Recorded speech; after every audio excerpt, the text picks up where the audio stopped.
You ask Tiger to calculate. This deals with linear inequalities with one unknown. The final result is x greater than 1.1176. Let's solve it step by step. Swap sides.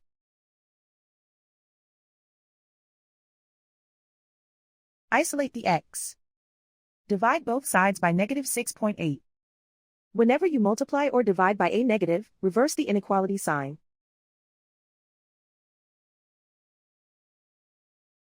Cancel out the negatives.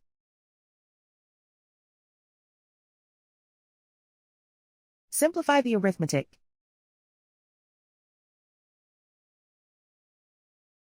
Cancel out the negatives.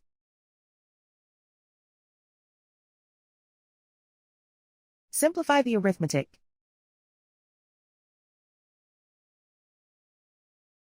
Plot the solution on a coordinate grid. And so the final result is x greater than 1.1176.